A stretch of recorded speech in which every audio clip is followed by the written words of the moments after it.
با سلام و احترام خدمت همه دوستان. خب طبق قولی که خدمتتون داده بودم، یک ویدیو آموزشی در مورد اینکه چرا قیمت در بعضی مواقع به فیور گپمون بر نمیگرده و ما نمیتونیم وارد معامله بشیم و به سمت تارگت قیمت حرکت میکنه. حالا میتونه در ستاپ 2022 اتفاق بیفته یا بقیه ستاپ هایی که در سطح ICT داریم. اما از اونجایی که خب برخی دوستان خیلی به این سطح مسلط نیستن و در کانال خب افراد با سطح مختلف داریم، من یه توضیح مختصر ابتدا خدمت همگی عرض میکنم و بعد توضیحاتمو در مورد این نکته که خدمتتون در کانال گفتم عرض میکنم و تکمیلش میکنم. خب همونجور که میدونیم ما قیمت و یا ماکروها همواره به دنبال دو چیز هستن، یک لیکویدیتی و دو ایمبالانس. خب لیکویدیتی یا نقدینگی که مشخصه همواره در اولد های و لوها قرار داره، در ترند لاین ها قرار داره و ایمبالانس هم که خب حالا انواع مختلف داره یا عدم تعادل قیمت که خب FVG میتونه باشه، گپ ها هستن، لیکویدیتی وولتا، والیوم ایمبالانس و غیره. خب انواع FVG هم که آشنایی دارید، CB، BC، اینورژن فیور گپ، BPR میتونه باشه، ریپر باشه و چند نوع PDRA دیگه هم برای FVG ها تعریف کرده. ما که خیلی نمیخوایم وارد این بحثا بشیم. همچنین گپ ها هم بریکوی گپ، میجرینگ گپ، نیو ویک اوپنینگ گپ، نیو دی اوپنینگ گپ و غیره هست. خب کلا قیمت و یا ماکرو دو تا کار بیشتر انجام نمیده، یا به سمت لیکویدیتی ها و استاپ ها میره که در های و لوها هستن، یا به دنبال ایمبالانس هست. خب ایمبالانس به عنوان مثال، حالا من FVG رو اینجا مثال زدم براتون، در ابتدا ریبالانس میشه و بعد از اون ریپرایس میشه. این دوتا اصطلاحی هستن که خیلی باهاش آشنایی ندارن و تفاوتش رو نمیدونن. ببینید در این حالت اگر ما یک فیرولی گپ داشته باشیم که حالا فیرولی گپ هم در این قسمت اول برای دوستان که آشنا نیستن باهاشون من شماتیکش رو کشیدم. اگر شما 3 تا کندل داشته باشید که لوی این کندل و های کندل سوم، یعنی لوی کندل اول و های کندل سوم به هم دیگه نرسن، یک گپی بین این کندل اول و سوم هست که ما به این میگیم فیرولی گپ یا به اختصار FVG. خب اگر یک FVG ما داشته باشیم، قیمت در ابتدا کاری که انجام میده به FVG برمیگرده، یعنی انتظاری که ما داریم از قیمت میگه بیاد به این FVG برسه و ریبالانس بشه اصطلاحاً و بعد به عنوان مثال به سمت سلسال لیکویدیتی یا استاپ ها حرکت میکنه. این میشه تعریف ریبالانس کردن، یعنی قیمت بیاد FVG رو ببینه، حالا یا در ابتدایی FVG ریاکشن از خودش میده یا اینکه تا انتهاش میتونه بره و قیمت رو بالانس کنه و پس از اون به سلسال لیکویدیتی میرسه. در برگشت قیمت به FVG ممکنه بازم یه ریاکشن کمی ما داشته باشیم و بعد قیمت کامل از FVG عبور کنه. زمانی که قیمت از FVG به طور کامل عبور کرد و کلوز داد بالای اون، در این موقع ما میبینیم چی شده؟ قیمت در این FVG ریپرایس شده. این یه تفاوتی که بین ریبالانس هست و ریپرایس. وقتی میگیم قیمت دنبال این بالانس هست، داره به دنبال ریبالانس کردن قیمت میره در ابتدا و بعد ممکنه دوباره یک پولبکی به این FVG داشته باشیم، ریتریس داشته باشیم و این FVG تبدیل شده الان دیگه به چی؟ به این ورژن فیرولی گپ. و بعد انتظار داریم که از قیمت حمایت بکنه و به سمت بالا حرکت کنه. خب اما در یک حالت اول که فیروال گپ داشتیم، در حالت بعدی ما به جای اینکه فیروال گپ داشته باشیم ایمیدیت ریبالانس داریم که در منتورشیپ 2023 کامل مایکل به این اشاره کرد. به این معنا که به جای اینکه ما این شادو یا های چندل سوممون اینجا باشه و این وسط ما یک فیروال گپ مثل این حالت داشته باشیم، زمانی که این کندل کلوز میکنه و کندل بعد اوپن میشه، قیمت میاد تا لوی این کندل و یا حالا یه مقدار بالاتر یا پایینتر میتونه باشه. چرا؟ به خاطر اصلا چون دوستان اکثرا بازار فارکس هم فعالیت میکنن و یا حالا نزد شاخص ها هم ترید میکنن در CFD هست، بروکرها میتواند یک مقدار متفاوت باشه این قیمت ریپرایس کردنش، ریبالانس کردنش. خب پس در کندل سوم قیمت به جای اینکه فیروال گپ رو ایجاد کنه میاد و دقیقا در همین کندل قیمت را ریبالانس میکنه، یعنی دیگه اجازه تشکیل FVG نمیده به قیمت. این میشه تعریف immediate rebalance، یعنی در کندل سوم قیمت برمیگرده به لوی کندل اول و ادامه مسیرش رو میده. خب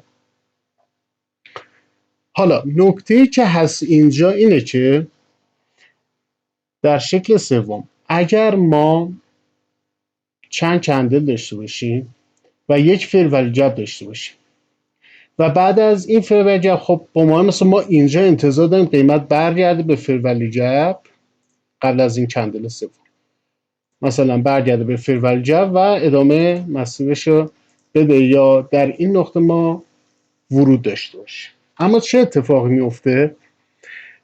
قیمت در کندل سوم به جای اینکه برگرده به فیروال گپ میاد و لوی این کندل رو ریبالانس میکنه و دیگه به FVGمون بر نمیگرده. خب چرا این اتفاق میفته؟ یا حتی ممکنه FVG بالاتر هم باشه، فرقی نمیکنه. زمانی که یه همچین اتفاق میفته، خب قیمت اومده کار خودش را انجام داده است، اومده چیکار کرده؟ ریبالانس خودش رو انجام داده با لوی این کندل، چون ماکرو بر همین اساس نوشته شده که یا باید بیا قیمت ریبالانس کنه یا چیکار کنه؟ به دنبال لیکویدیتی. خب زمانی که ایمیدیت ریبالانس شما دارید و قیمت میاد و سریع ریبالانس میکنه، طبق گفته مایکل عجله دارد که به لول های پایین تر بره یا به لول های بالاتر، با مومنتوم بیشتری میخواد حرکت کنه، یعنی تعجیل داره که قیمت بره و قیمت های پایین تر رو حالا توی این مثال ببینه. به خاطر همین ایمیدیت ریبالانسی که دارد و انجام داده است، دیگه قیمت به فیروال گپ بر نمیگرده. ماچو کارش انجام داده تو این قیمت.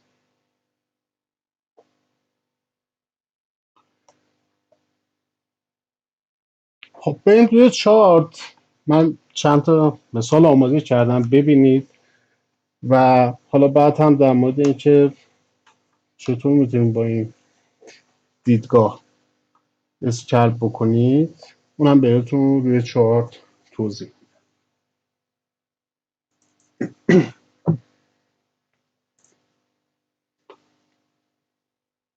خب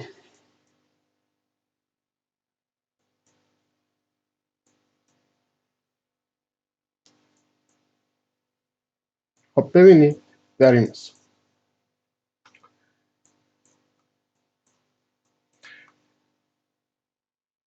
قیمت FVG از خودش به جا گذاشته، کندل اول، کندل دوم، کندل سوم. کندل سوم اومده چیکار کرده؟ ایمیدیت ریبالانس کرد. پس دیگه انتظار نباید داشته باشید که اینجا قیمت بیاد روی این اوردر بلاک یا روی این FVG و به عنوان مثال بخواید اینجا پوزیشن بای بگیرید، بر نمیگرده و ادامه مسیرش رو میده. خب وقتی شما ایمیدیت ریبالانس میبینید چطور میتونید ورود باش انجام بدید؟ یک، حالت اول اینه که زمانی که این کندل کلوز کرد، اول اصلا که خب این کندل حتما باید کلوز کنید که شما متوجه ایمیدیت ریبالانس بشید، یعنی تو کندل لایت سعی کنید ترید نکنید، اجازه بدید کندلتون بسته بشه و بعد در موردش تصمیم گیری کنید. خب اولا که ما اصلا نراتیو بازارمون سعودیه، اینا یه باید در نظر بگیرید، چون فقط ایمیدیت ریبالانس رو نهید ببینید و کلا انتظار داریم قیمت به سمت لول‌های بالاتر حرکت بکنه. خب توی این حالت میتونید اجازه بدید کندل کلوز کنه، مطمئن بشین از ایمیدیت ریبالانس، یا با کلوز کندل میتونید وارد بشید. اما روش حرفه‌ای ترش اینه که الان خدمتتون عرض میکنم. میاید و یا فیبوناچی میندازید یا گن میندازید، حالا میتونید از گن هم استفاده کنید. میاید کل این کندل رو تقسیمش میکنید به 4 قسمت. این کندل سوم که اومده ریپرایس کرد، صبر میکنید کندل بعدی یا کندل های بعدی بیان تا 50%ش، تا 50% این کندل. زمانی که به 50% این کندل رسیدن میتونید اینجا پوزیشن بایتون رو بگیرید. استاپ کجا؟ استاپ زیر همین کندل ریبالانس میتونه باشه یا زیر کندل اول. این کندل اول بود، کندل اول، دوم، سوم. اگر خیلی محتاط هستید نمیخواید استاپ خیلی تایتی داشته باشید، میتونید زیر همین ناحیه FVG اصلا بزنید. چرا؟ چون مطمئن قیمت قرار نیست به این برگرد، نباید برگرده چون ریپرایس کرده و وقتی ایمیدیت ریپرایس ما داریم انتظار داریم قیمت اکسپلود شه، خیلی سریعتر به تارگت های بالاش برسه. انتظار داریم دوباره بعد از ریپرایس کردن برگرده بیاد تو این FVG بخواد اینجا 5 دقیقه 10 دقیقه بخواد کندل بزنه و بعد ادامه مسیر بده. پس اینجا میتونید زیر FVG تون استاپتون رو بذارید. پس این کندل سومو به 4 قسمت یا حالا 2 قسمت تقسیم میکنید، زیر 50% اومد شما میتونید وارد پوزیشن بشید. چرا زیر 50%؟ چون این در واقع کندل 1 دقیقه‌ای بالای 50%ش میشه ناحیه پریمیومتون، زیر 50% میشه ناحیه دیسکانت. و وقتی این کندل اومده ایمیدیت ریبالانس کرده، دیلینگ رنجی که در ماکرو به عنوان دیلینگ رنج مد نظر گرفته میشه این کندل هست دیگه. زیر 50%ش میتونید وارد بشید و استاپتون حالا یا زیر این کندل بذارید یا زیر FVG.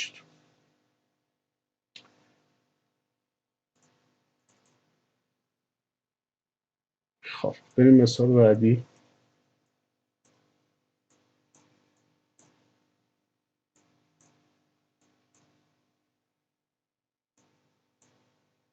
ببینید توی این مثال ما توی ناحیه FVG داریم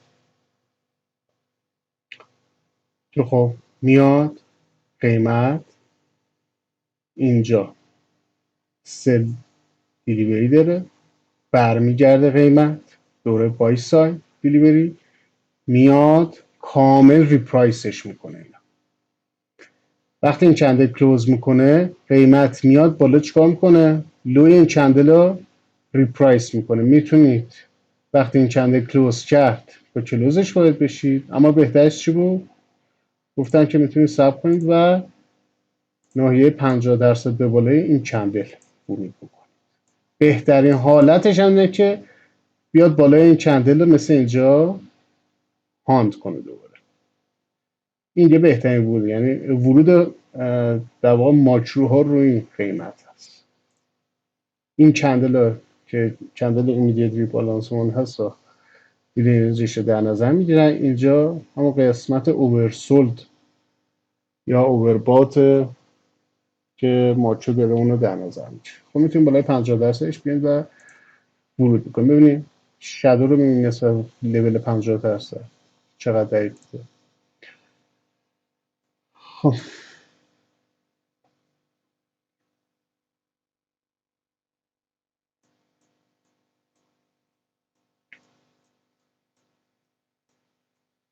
توی این حالت ما یه FVG داریم اینجا، دوباره قیمت اومده سل ساید ببینیم، بای ساید داریم، شادو رو ببینیم دوباره اومده ریپرایس کرده قیمت رو. کندل اول، کندل دوم، کندل سوم. در کندل سوم اومده ایمیدیت ریبالانس کرده. ببین.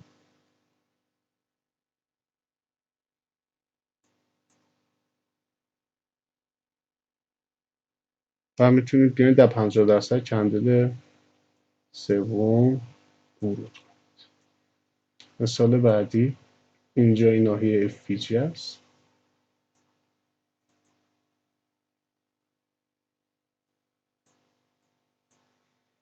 کندل اول، کندل دوم، کندل سوم. زمانی که این کندل اول، دوم، سوم، زمانی که این کندل بالا این کلوز میکنه چیکار میکنه؟ میاد سری ریپرایسش میکنه و کلوز کندل ها رو ببینید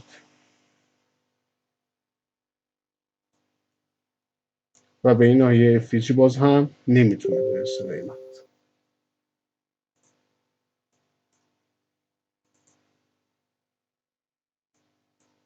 خب اینجا مثال زیاد براتون پیدا کردم، کلش اسکن هست.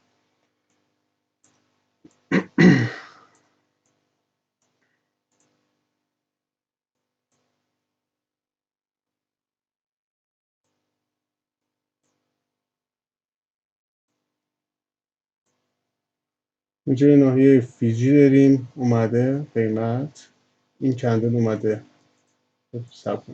و این حالت رو ببینیم اومده در این کندل ایمیدیت ریبالانس کرده. میتونستی تو این کندل سوم بالای 50%ش بود و دوباره در کندل بعدی هم این دفعه پاک میکنم. اینجا هم اومده لوی این کندل دوباره ریبالانس کرد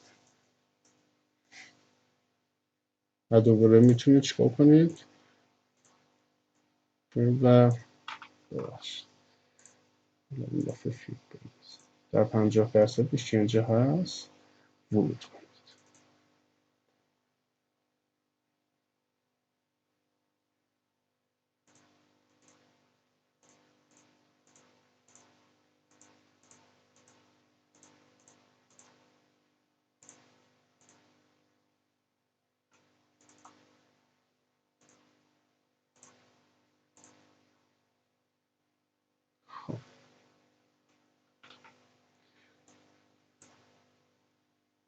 توی این حالت های کندل بعدی بسته میشه، این کندل میاد و ایمیدیت ریبالانس میکنه و به این FVG نمیرسه. دوستانی که میگن با ارد بلاک یا حالا ارزم بزرگتون که بریک بلاک اینا وارد میشیم، بله همه اونا سر جای خودش. این یه نکته است که جداگونه دارم خدمتتون عرض میکنم، حالا شما با هر ستاپی که میتونید وارد بشید. ولی خب مثلا توی این حالت ببینید اینجا این ورده بلاک دو تا چند ورده در همین بریک بلاک شما رو اینجا میتونید وارد شید. تو ورده بلاک و FVG بهتون ورود نداده است. خب ستاپ مارکت چی میگه؟ میگه که MSS دادیم اینجا، سب کن بیا و داخل FVG باید شد که خواستم قیمت به این FVG نمیرسه. چرا؟ چون ایمیدیت ریبالانس کرده، کارش انجام داده، ریبالانس انجام شده و دیگه نیازی نمیبینه که بخواد وارد FVG بشه که اینجا شما بخوای بای بگیری. و قیمت اومده وایسا لیکویدیتی رو گرفت. توی این حالت شما یه FVG دارید،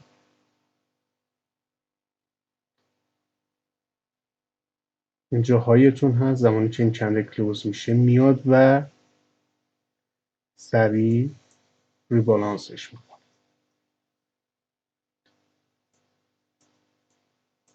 و به این FVG نمیرسه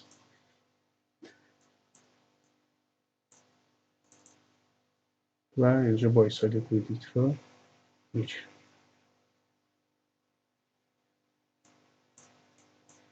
در این حالت دو تا FVG دارید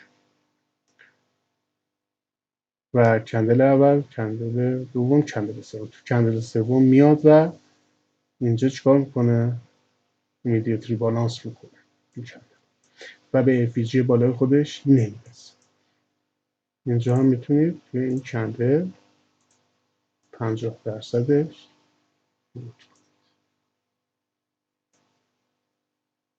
این طبقه همین کجا این کندل اوپن شده 50%ش طبعا میتونستید همینجا یا روی شادو بیان و ورود بگیرید.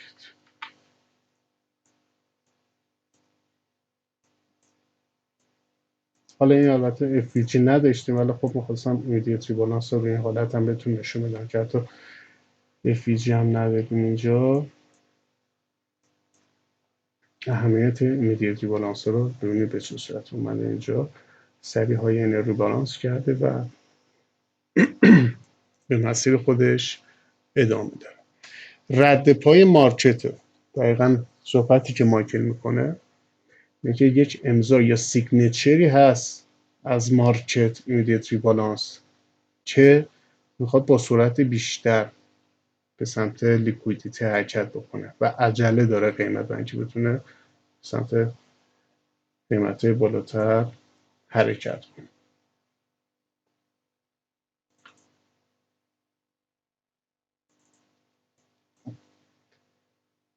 این هم به همین صورت ایمیدیت ریبالانس کرده و سمت بالا حرکت کرد. خب این مثالهای بعدی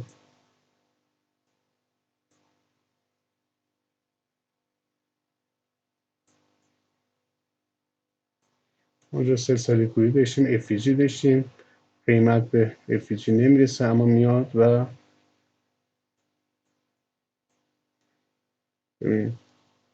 دقیقا میاد لوی این کندل ریپرایس میکنه، اینجا کلوز میده، شما میتونید 50%ش وارد شید.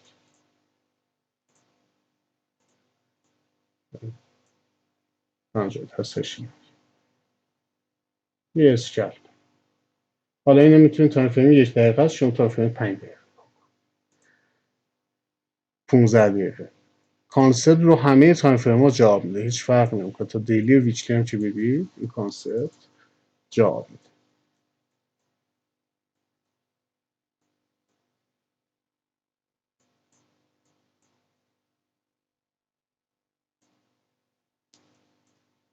خب توی این حالت دو تا FVG قیمت توی این لیگ داره، زمانی که این کندل کلوز کرد میاد ایمیدیت ریبالانس میکنه و به FVG اصلا نمیرسه. حالا خیلی هاشم منتظر باشن به این FVG ورود بگیرن یا این FVG که در دیسکانت هست توی این لیگ. اینا همه آموزش مارکت تو لایو مارکت که میرید اینا رو همه در نظر میگیرید. شما میگید که خب اوکی صفر چطور میندازیم پول بک زد به FVG که در پریمیوم هست، من وارد معامله میشم. اینجا یه اوردر بلاک دارم و یه چی جلوی من میره تارگت هم میزن.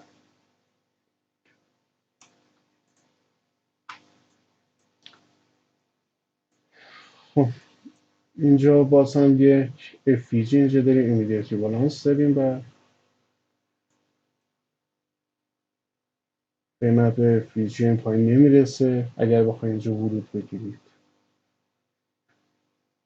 توی این حالت دوباره اینجا FVG دارید، اینجا ایمیدیت ریبالانسه. ببینید این کندل بسته شده، کندل اول، کندل دوم، کندل سوم. کندل سوم سری میاد چیکار میکنه؟ ریبالانس میکنه. ببینید وارد FVG حتی نشد.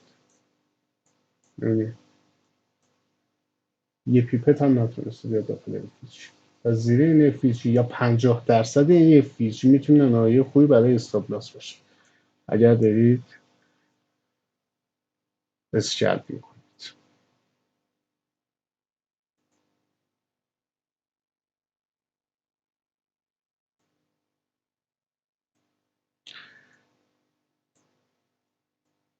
ببینید اصلا ورود بهتون نمیده توی FVG.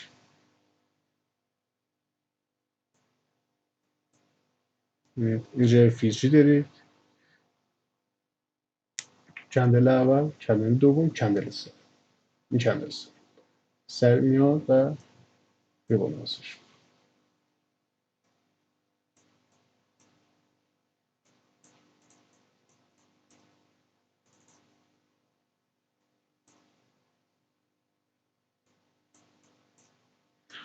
توی این حالت سل سایز لیکویدیتمون اینجاست.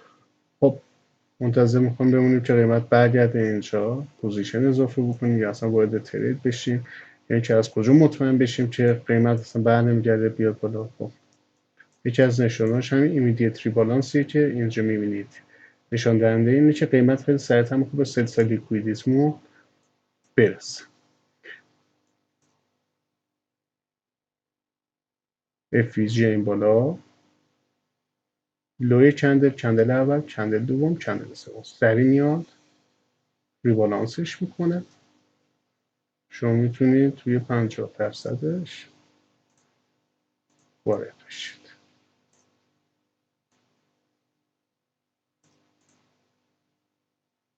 توی این ناحیه و حالا استاپتون هم مثلا اینجا.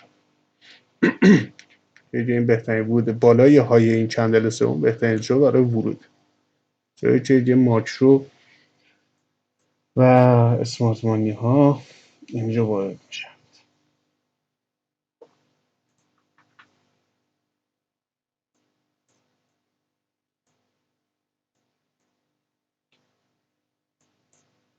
خب این هم یه مثال خیلی خوب بود گفتم اینو براتون.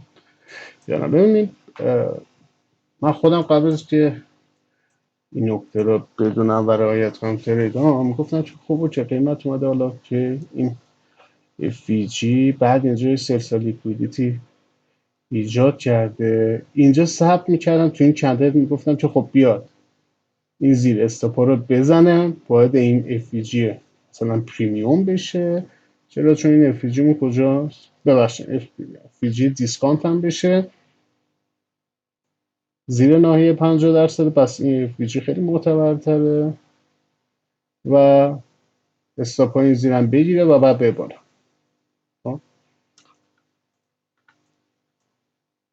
اما وقتی این کندل زده میشه ایمیدیت ریبالانس رو ببینید، کندل اول، کندل دوم، کندل سوم، برای من میکنه میره بالا دیگه. اینجا تو این حالت به 50% هم نمیرسه عملا، یا باید تو همون کندل صورت اگریسیو با کلوزش وارد بشید. اینجا ببینید باید تا ناحیه 1/4 بالایش قیمت رسید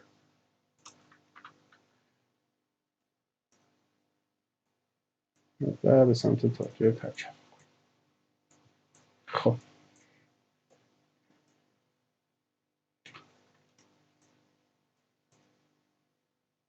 اینجا اومده سل استاپای این زیرو زده، FVG اول، FVG دوم ورود نداده توی این کندل اول، کندل دوم، کندل سوم. تو کندل اول پایش مشخصه، کندل سوم اومده چیکار کرده؟ ایمیدیت ریبالانس کرده و بعد رفته تارگت رو زده. حالا شما اینجا با ساید لیکویدیتی میگید که های اینجا نزده ولی زده. چطور؟ بخاطر همین میگم همیشه DXY را کنار چارتتون داشته باشید. ببینید تو این حالت شما تو یورو USD فکر میکنید که هنوز قیمت جا داره بره بالا و با سال لیکویدیتی بزنید در صورتی که تو همین کندل ببینید اینجا تو این کندل مشکی رنگ اومده و 3 سال لیکویدیتی رو توی DXY زده. حالا من این چارتش رو برعکس میکنم، اینورتش کنم. ببینید این کندل و این کندل.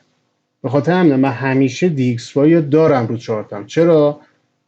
چون اگر شما منتظر این های باشی که زده بشه، عملا ممکن اصلا بیای استاپ بخوری. ببینید به من برمیگرده استاپ بزنید. چرا؟ چون تو DXY کارش انجام داده و وقتی من یه همچین هانت اینجا میبینم چیکار میکنم؟ دیگه معامله ما تو سود باشم یا ضرر باشم، حالا واسه یه پوزیشن ده اینجا دیگه میبندم، تو این پوزیشن تو اینجا میبندم. همیشه DXY یا با یورو، مخصوصا اگر اسکلپ میکنید، حتی در تایم های بالاتر هم حتما مد نظرتون باشه. خب توی حالت 3 سالی کویک داریم FVG، اینجا ایمیدیت بالانس داشتیم. ببینیم توی این کندل اینجا کندل اول، دوم، سوم.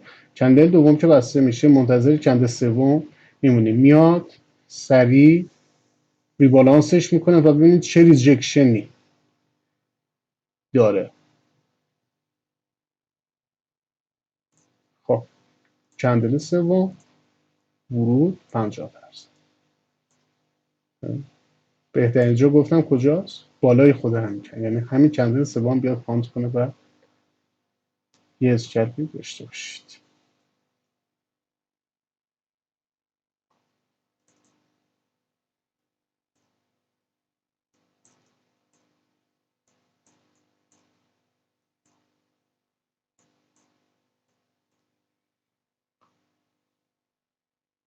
خب توی این حالت FVG قیمت بهش نمیرسه، اما اینجا رد پاش رو بهمون نشون میده توی این کندل. ببینید ایمیدیت بالانس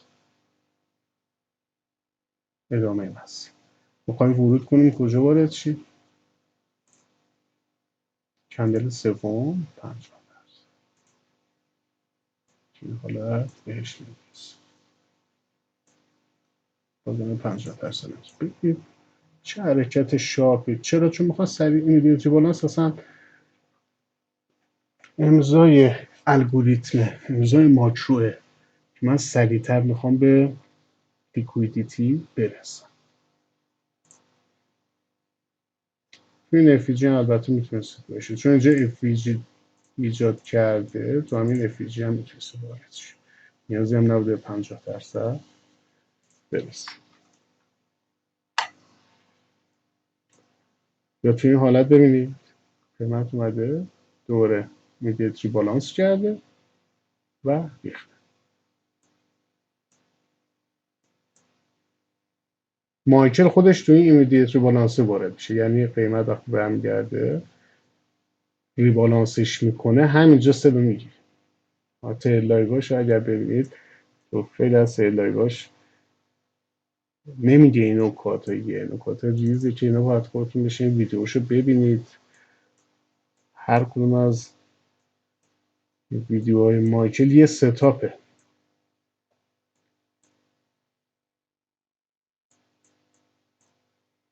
اینجا FVG دیدیم، البته اینجا حالا مثلا بعضی دوستان که میگن ارده بلاک داره. بله ارده بلاک هم داره.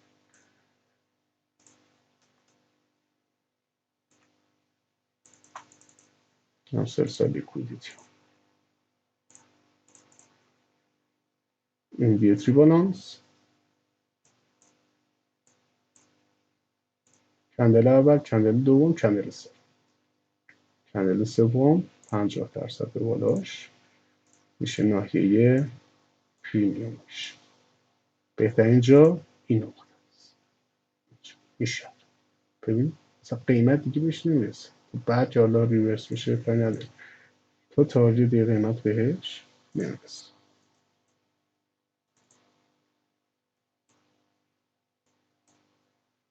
مثال زیاد براتون آماده کردم، حالا چند تا دیگه بگم خدمتتون. فکر کنم اندازه کافی مثال زدیم. خب اینا یه FVG. خب ببینید که میگم اینجا مثلا شما ممکنه MSS بگیری بگی که خب اوکی دیگه اینجا منتظر قیمت بیاد تو FVG دیگه. بعد از این MSS خیلی منتظر میمونن قیمت بیاد داخل FVG و حالا سمت بالا حرکت بکنه، در صورتی که اینجا میاد ایمیدیت ریبالانس میده روی این کندل و میره به سمت تارگتش. توی این حالت سه تا FVG داریم، ایمیدیت ریبالانس و ادامه مسیر.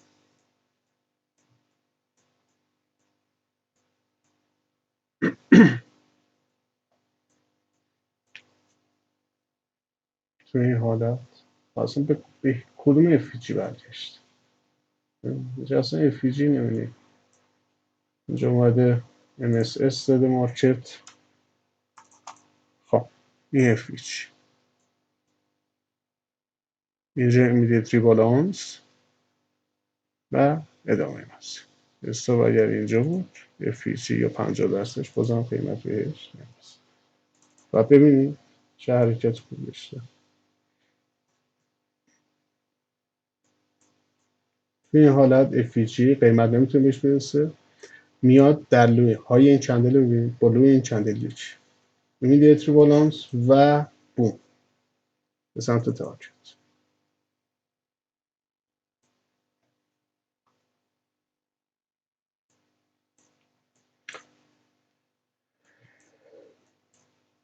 توی این حالت FVG یعنی بای ساید دیلیوری، بعد این شادو میشه سل ساید دیلیوری، بای ساید دیلیوری ایمیدیت ریبالانس، یعنی کامل دیگه اصلا قیمت اومده و ریبالانسش انجام داده و به سمت بالا حرکت. هیچ وقت هم این FVG یک دو سه تا FVG مثلا هیچ وقت پیش نیست. به بریک بلاکتون هم نمیرسه. دوستان که میگم بریک بلاک بود، کدوم بریک بلاک میخوای برس؟ که اصلا پول بک میزنه برگرده به بریک بلاک.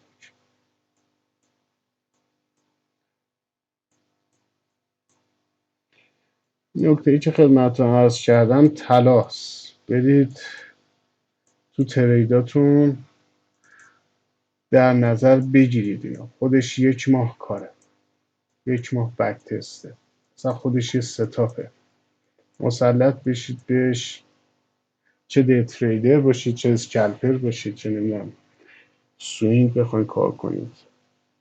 حالا تایم دیلی من نرفتم که یه دیلی و تایم تا فرمای بالاتر خیلی اصلا دوست ندارم، همه عاشق اسکلپ هم دیگه. امیدوارم که بتونید ازش به خوبی استفاده بکنید و سودای خوبی ازش بگیرید. در کنار حالا نکته که عرض کردم همیشه نراتیو مارکت در نظرتون باشه.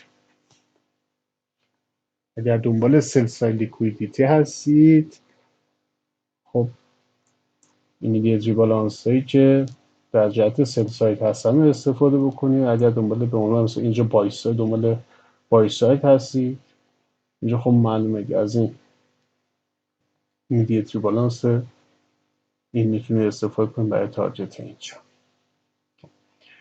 در کنار نراتیوی که دارید، جهت مارکت که دارید، تحلیلایی که دارید انجام میدید، این هم میتونه بسیار بهتون تو تریدهای لایوتون کمک کنه. خب تا آموزش بعدی فعلا خدا نگهدار.